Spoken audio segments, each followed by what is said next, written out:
Welcome to Wealth and Wellness with Grace Nabasabla.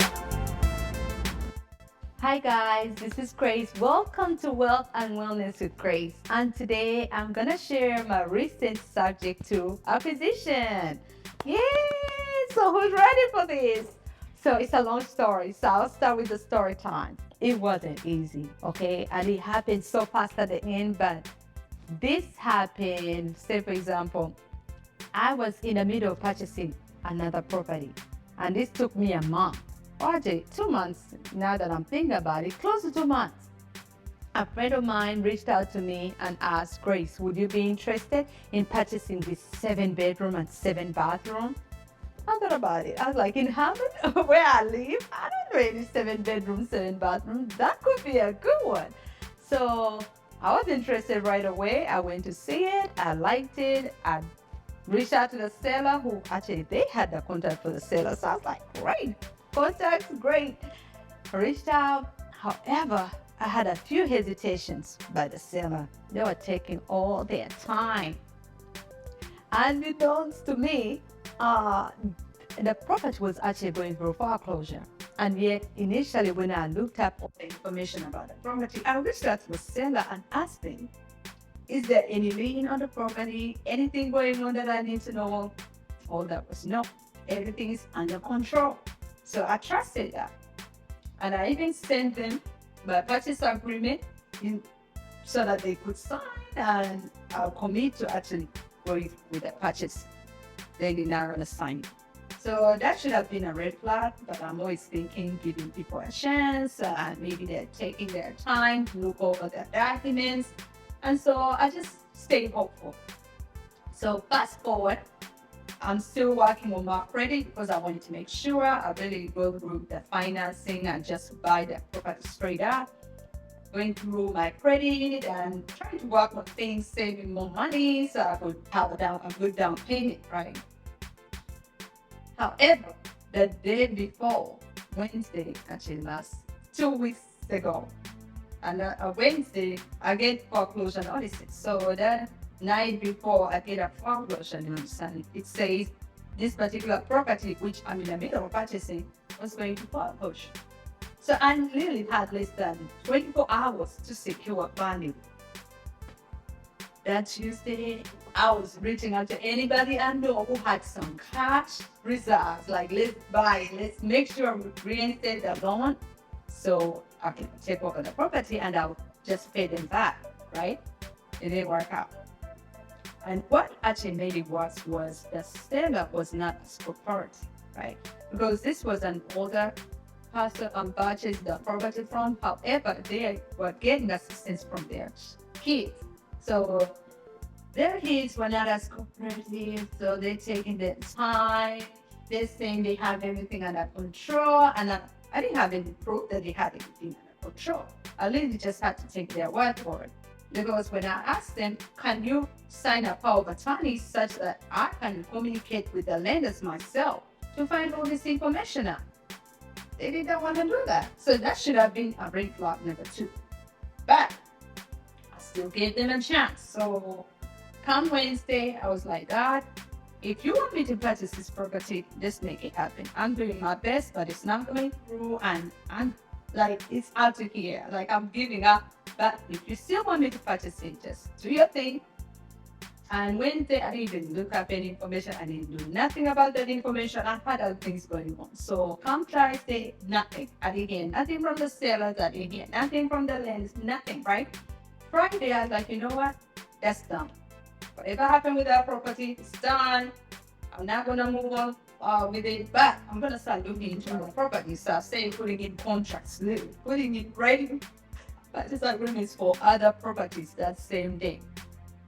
And in the middle of all that, I get a call. This call came from a wholesaler. So I've known this wholesaler a few years back. Every time I go to the REA Association, which is Real Estate Investment Association, I meet him there, we communicate, and I've always talked to him about wanting to purchase properties from me. And he reached out asking, would you be interested in a subject to property? I said, this must be meant to be because I'm literally in the middle of putting in offers. I was like, you know what? The answer is yes. I don't know anything about it, but the answer is yes. He sent me the information and I already said yes. I saw the property 2 days later, and 2 days after that, we really go up at the closing table. So I'm gonna show you all the before and after of what the property looked like, the pictures, and also after phase one. Phase one was really clean. So what happened? We went to the closing table. The seller signed over their rights to me, so I have the deed also last Wednesday. So whatever is in this envelope is actually these are original, right? Original authorizations. Interesting. But yeah, so there even they sealed everything. But yeah, so these are really legal. This is a legal contract. So everything about this property is really in these documents. Anybody out there who's so skeptical about subject twos, because I've had this a lot where people are like, oh, what is subject two? It's not legal. Guess what? You need to talk to my attorney, right? You need to go out there and find a real estate attorney. Ask them, is subject two on the heart? Because it is on the heart. All this information is on here. I don't want to show you right now, but we will. We can just take off the address and a few important information off of here so you don't see everything. But these are legal documents and this is signed. And if you have questions, reach out to Title to Land, right? Reach out to Title to Land because that's where we close from. So shout out to Title to Land, the title company that assisted me because this happened so fast. So you have to have the right team in place. That's important. The right people will help you along the way. Because if I didn't have a title company which was willing to really expedite the process, then would be stuck. Because what happened with this is the wholesaler had reached out to that particular seller because they were actually behind on their mortgage. And they told them that they would purchase the property after they find somebody who take on the contract. So they assigned their contract into me.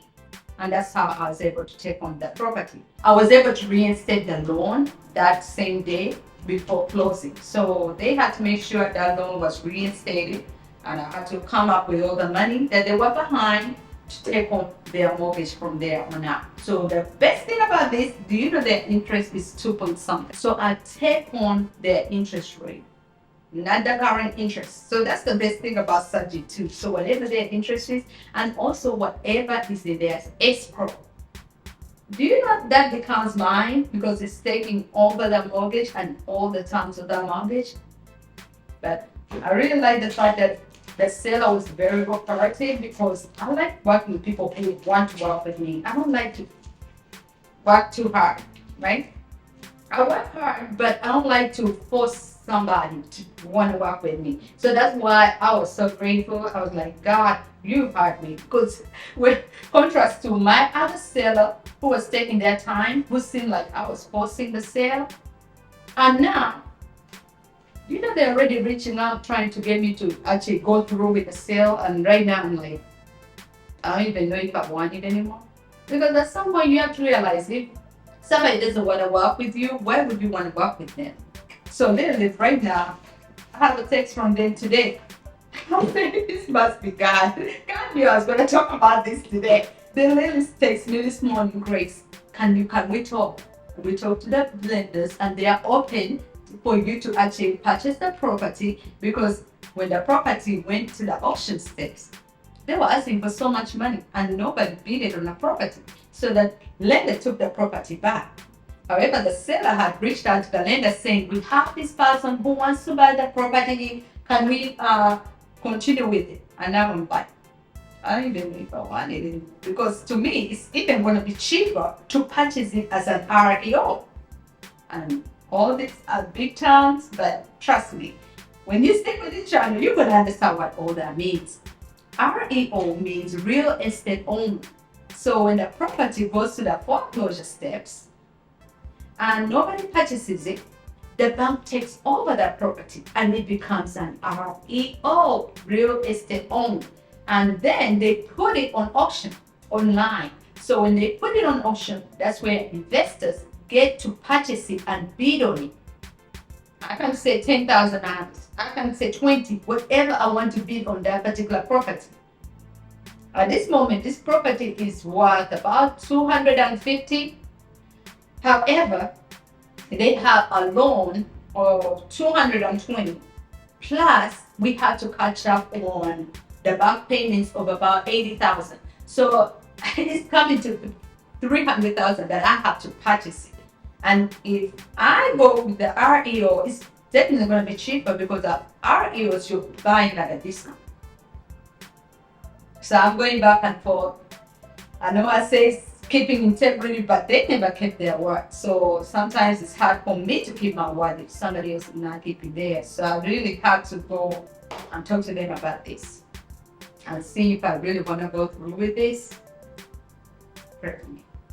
But other than that, that's a little bit about Grace's world, and I'll show you all the after of this particular property because like right now I told you we're doing the phase one, or we already did the phase one. Phase one is really taking pictures and also taking out all the trash what's in the property.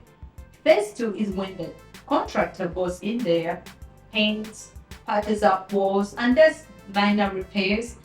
Phase three is all that is done and we come in to do cleaning. So finalize cleaning. I don't like that. I don't like all that on the floor. We clean the vents, we clean everything on our property.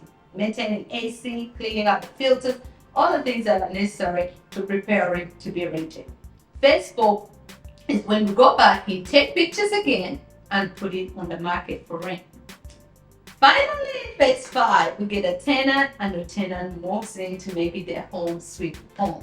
So I'm looking forward to share with you the after video soon. Until next time.